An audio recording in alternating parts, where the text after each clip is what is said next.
दोस्तों आज की इस वीडियो में हम आपको बताएंगे कि आईपीएस बनने के लिए आपको कौन सा सब्जेक्ट लेना पड़ता है, कौन सा सब्जेक्ट लेना चाहिए और कौन से सब्जेक्ट को लेकर आप आसानी से आईपीएस बन सकते हैं। यानी आपको आईपीएस बनने में कौन सा सब्जेक्ट मदद करेगा, कौन सा सब्जेक्ट सहायता करेगा। तो अगर आपको आईपीएस बनना है तो ये वीडियो कंप्लीट देखते रहिए। इस वीडियो की ज़रूरत क्यों पड़ी? इस वीडियो की ज़रूरत इसलिए पड़ी क्योंकि इससे पहले हमने एक डिटेल वीडियो बनाई थी जिसमें आईपीएस बनने का कंप्लीट प्रोसेस हमने बताया, लेकिन बहुत से बच्चों के सवाल ये आए कि सब्जेक्ट कौन सा लेना चाहिए, इसे क्लियर कीजिए। वैसे हमने सब कुछ उस वीडियो में बताया हुआ है, आप चाहे तो उस वीडियो को देख सकते हैं। इस वीडियो के लास्ट में आपको वो वीडियो मिल जाएगी। चलिए अभी शुरुआत करते हैं। अगर आपको सब्जेक्ट समझना है, सब्जेक्ट के बारे में डाउट क्लियर करना है तो वीडियो कंप्लीट ध्यान से देखते रहिए, क्योंकि अगर आपको अधूरी इन्फॉर्मेशन मिलेगी तो अधूरी जानकारी की वजह से आप एग्ज़ाम में फेल हो जाएं, ऐसा हम नहीं चाहते। आपको कंप्लीट इन्फॉर्मेशन होनी चाहिए, नॉलेज आपको होनी चाहिए। देश के प्रशासन में आईपीएस कितनी बड़ी पोस्ट है ये आपको बताने की ज़रूरत नहीं है। टॉप रैंक की जॉब होती है, आपको पता है इस सर्विस के बारे में। चलिए स्कूल से शुरुआत करते हैं। स्कूल में अगर आप उत्तर प्रदेश से पढ़ाई कर रहे हैं तो आपको ऑप्शन मिलता है, बहुत जगह ऐसा होता है कई स्टेट में कि 9th में सब्जेक्ट का चुनाव करना होता है कि आर्ट्स लेना है, कॉमर्स लेना है या साइंस लेना है। अन्यथा अधिकतर राज्यों में क्या होता है कि आपको +1 यानी 11वीं कक्षा में आर्ट्स, कॉमर्स या साइंस स्ट्रीम का चुनाव करना होता है। आप किसी भी स्टेट से हो कोई फ़र्क नहीं पड़ता, चाहे तो नीचे कमेंट में लिखकर बता सकते हैं कि आपको 9th में चुनाव करना है या +1 में। आप जिस भी क्लास में आर्ट्स, कॉमर्स या साइंस की स्ट्रीम में कंफ्यूज हो रहे हैं, आपको कंफ्यूज होने की ज़रूरत नहीं है।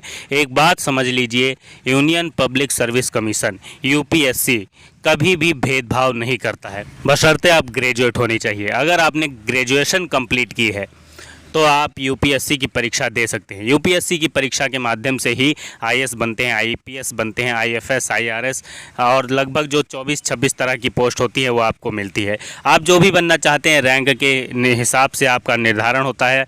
आपकी रैंक प्रेफरेंस कौन सी है और आप कौन सी रैंक लेकर आए हैं, इस पर निर्धारित करता है कि आप आईपीएस बनेंगे, आईएएस बनेंगे या कुछ और बनेंगे। मुख्य बात आपकी यहाँ पर यह है कि आपको सब्जेक्ट कौन सा लेना है। सब्जेक्ट आप कोई भी लीजिए, अगर आप आर्ट्स लेते हैं तो भी ठीक है, कॉमर्स, साइंस में जो से मर्जी सब्जेक्ट का चुनाव कीजिए, कोई फ़र्क नहीं पड़ता। यूनियन पब्लिक सर्विस कमीशन का फॉर्म आप भर सकते हैं, आप आईपीएस के लिए अप्लाई कर सकते हैं, एग्ज़ाम दे सकते हैं। शर्त यह है आप उस सब्जेक्ट का चुनाव कीजिए जिसमें आप इंटरेस्टेड हों। क्योंकि मान लीजिए अगर आपने हिस्ट्री सब्जेक्ट से पढ़ाई की, ग्रेजुएशन की, और आप वो वैकल्पिक विषय के तौर पर यूपीएससी में लेते हैं तो आपको वो पढ़ना पड़ता है। यूपीएससी में जैसे आर्ट्स के सब्जेक्ट ज़्यादा शामिल होते हैं जीएस के पेपर में, और अगर आप कॉमर्स या साइंस स्ट्रीम से हैं तो आपको प्रीलिम्स एग्ज़ाम में हेल्प मिल जाती है, आपको इंग्लिश में हेल्प मिल जाती है। तो सभी सब्जेक्ट कंबाइंड हैं, सभी आपके लिए मददगार होते हैं। बस जो भी सब्जेक्ट लेंगे वो आपको पढ़ना पड़ेगा, अच्छे से पढ़ना पड़ता है, मन लगाकर पढ़ना पड़ता है। तो सब्जेक्ट वही चुनिए जिसमें आपका मन लगता हो, जिसे आप मन लगाकर पढ़ाई कर सकें। अन्यथा आप कोई और सब्जेक्ट ले लेंगे, आपका मन नहीं लगेगा तो आपके लिए एग्ज़ाम पास करना बहुत मुश्किल हो जाएगा। यूपीएससी की तैयारी आपको बिल्कुल अलग से करनी होती है। अगर आप आईपीएस बनना चाहते हैं तो आप सिलेबस डाउनलोड कीजिए, सिलेबस वाली हमारी वीडियो भी आप देख सकते हैं। बहुत से स्टूडेंट कॉलेज में पूछते हैं कि कॉलेज में कौन सा सब्जेक्ट लें।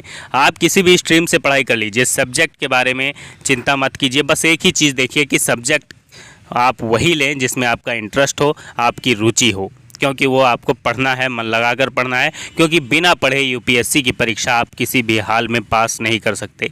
जब तक आपको पढ़ाई से प्यार नहीं होगा, पढ़ाई में मन नहीं लगेगा, परीक्षा पास करना बहुत मुश्किल होगा। बहुत से बच्चों का सवाल होता है कौन सा सब्जेक्ट हेल्प करेगा, कौन सा सब्जेक्ट मददगार साबित होगा।